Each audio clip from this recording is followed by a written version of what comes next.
I will call this special meeting of the Anchorage School Board to order at noon on Monday, July 8th. Do a roll call of who is online to start with.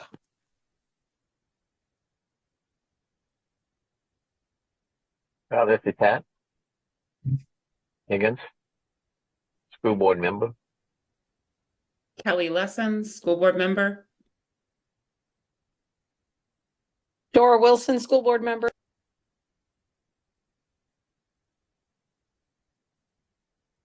Margot Bellamy, board member. Okay. I believe that's everybody that's online at the moment. We'll ask board members to have their cameras on during the meeting and other folks as they are speaking. If you will join me in a salute to the flag, I will lead you in the pledge. I pledge allegiance to the flag of the United States of America, and to the republic for which it stands, one nation, under God, indivisible, with liberty and justice for all. Okay. Thank you. And Member Wilson, if you could read our land acknowledgement. We acknowledge that we gather here today on the traditional lands of the Dena'ina people of the Upper Cook Inlet. For thousands of years, the Dena'ina people have been and continue to be the stewards of this land. ASD is committed to diversity and inclusion, and it is the honor and respect that we recognize all Indigenous people who live and learn in our community. Thank you very much. And I would entertain a motion for the adoption of the agenda that's been presented to you that has a single item on it. Mr. Chair, Member Yeah. Bellamy. Member Bellamy. I move to accept the agenda as presented. Okay. Do I have a second? Okay. Second. Moved and seconded by Member Higgins. Moved by Member Bellamy, seconded by Member Higgins. And let me ask if we have anyone online for that wishes to address the board in public comment. I'm asking either Ms. Grant or Ms. Sullivan. I'm sorry, no, there is nobody here for testimony. This is time where we would normally accept public comment, but we don't have anyone online to do that. So I'll skip over reading that. Before the board is ASD Memorandum 007, approval of a change order for construction that's currently underway at Betty Davis High School. Do we have any discussion? My only question here is that this seems to be a highly unusual situation, and I wonder how extensive it might be either at that school or other schools. It just seems odd to me. I think I can answer that through the board president to Member Higgins. So if you read through the board memo, you'll realize this particular academic area is about over 60 years old. It's the original construction. That's why it didn't have fire suppression, ADA bathrooms, updated lighting, and of course we've been doing voluntary seismic upgrades since the earthquake. So when the contractor first went in, we don't have records of what an inside of every wall looks like. Certainly not back 60 years. They did actually drill some pilot holes and test holes in some of the interior walls, but not every single interior wall. And it was this one section where there was quite a few of them with not enough mortar and or rebar. And if you remember back to the 2018 earthquake and you saw the pictures of the walls like in the gym that were falling over at Greening, that was why they fell over, because they weren't structurally reinforced, which was to, I don't know, not to anyone's credit, but that wasn't a code requirement back in 1960.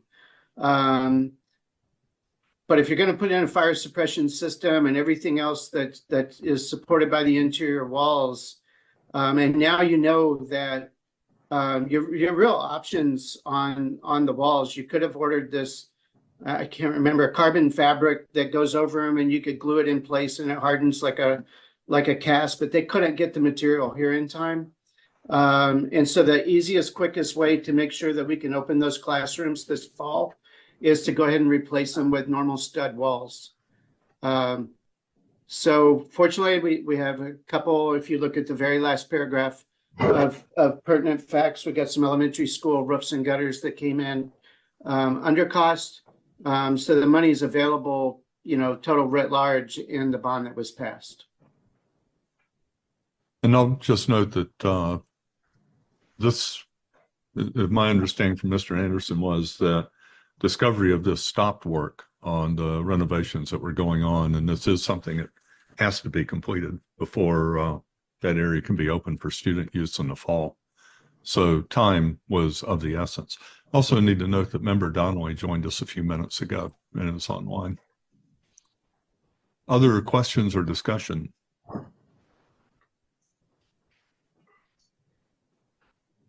Hearing no one, I will ask Ms. Sullivan to do a roll call vote. Can we get somebody to move the make a motion and second before we do that, please? Sure. I apologize. I very much meant to do that. And Carl really makes our motions for us. Yes. But someone would step in his place and actually move this. Thank you. Sure. Mr. Chair, this is Member Bellamy. I move to accept the memorandum number. I can't remember the number. 007. 007? Memorandum 007. That'll be a first for me, as presented by the administration. Second. Yeah, thank you. Moved and seconded. Further discussion? Hearing none, we will now take a roll call vote. Wonderful. Let's see. Member Lessons, Yes. Member Wilson, Yes. Member Higgins, Yes. Member Bellamy, Yes. Member Donnelly, Yes. President Holloman. Yes.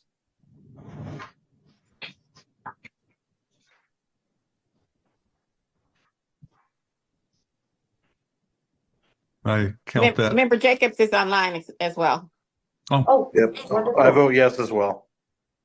Great. By my count, the motion passes 7-0. That is our only item of business. Again, moving on to section C, if there is anyone that has signed on for public comment.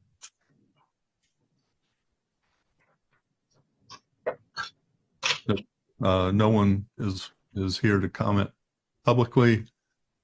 Without further comments or questions, I will entertain a motion to adjourn. Thank you all for taking time to make this happen.